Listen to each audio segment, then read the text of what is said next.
All right, so here we got a pretty unique question, I would say. Don't know if it's motivated by anything in particular, but it was a weird question to consider. So let's just dive in. The statement reads: an expanding sphere radius r as a function of t is equal to vt for t greater than 0 constant with a constant v, and carries a charge q uniformly distributed over the volume. We want to evaluate the integral qf, or I'm guessing efficient or effective, is equal to rho rtr d tau with respect to the center.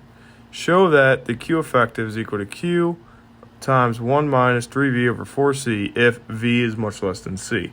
So automatically I have a picture in my head that this is going to be an expansion of some sort, and let's see what math we need for it. So for a sphere, the charge density is rho r of t is equal to q over v. That's this density equation. For our volume, we have a 4/3 pi r cubed for a sphere.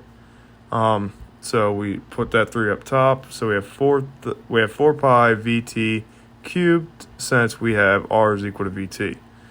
This only works if r is less, if little r that we're scoping through is less than big R at vt. It's 0 otherwise. And the reason why is because if we're going out to infinity, r is bigger than that. We get q over infinity, which just doesn't make sense. So, it physically just would not work. So that's why we set this up this way. And this piecewise definition will definitely be a pain to deal with, so let's be very careful. So for a point at the center, the retarded time is t minus r over c. So let's see what this is. Plug everything in with respect, cube it, move it through, be very careful, allow its process to work. So we have v cubed over c cubed, ct minus r cubed. So r has to be less than v times t minus r over c. Solve this thing for r accordingly. And so what we actually have here is that r needs to be less than vt over 1 minus v over c. And if we plug everything in for vt cubed, our potential, or distribution rather, for the retarded time is given as such. And now it's up to us to evaluate this in the integral and be very careful.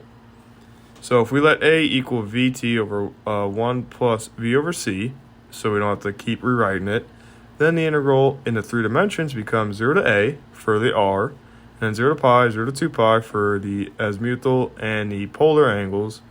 So we know what those do. D phi and d theta can be moved on. And our real culprit here is this radial integral that we need to deal with. So we get 2 pi from the phi integral, we get 2 from the theta integral. Both of those cancel with the 4 pi from the rho that we have. And we're left with 3q over v over c cubed. And we have 0 to a over with r squared over c times t minus r cubed dr. All right, fair enough. Plug it in, find your antiderivative, and now it's up to us to evaluate this darn thing. Clearly not the nicest of integrals to deal with. But after we plug everything with a and then we plug everything in with 0, we do seem to get some cancellation. So we get a CT canceling in both the last terms, so that leaves us with a 2 minus 1/2, which is 4 halves minus 1/2 gives us 3 halves. So that's where you see the 3 halves there. And what we see, ironically, is that combining the like terms, or the natural logs, we get a CT over CT minus A.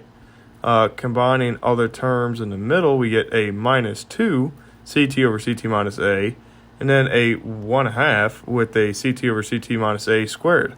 Ooh, we got a nice little pattern going here, don't we? So now CT minus A is equal to CT minus VT over 1 plus V over C. Simplify that down, we see we get some cancellations here. And if that's the case, CT minus A is equal to CT over 1 plus V over C. All right. So then we have CT over CT minus A. Let's just take that ratio.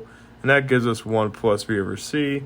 And now we can plug that 1 over v over c into the integral stuff and get some gnarly cancellations here soon. All right, anyways, plug it in. The 3/2 comes up front just to make life easy. And we plug in 1 plus VC for everything.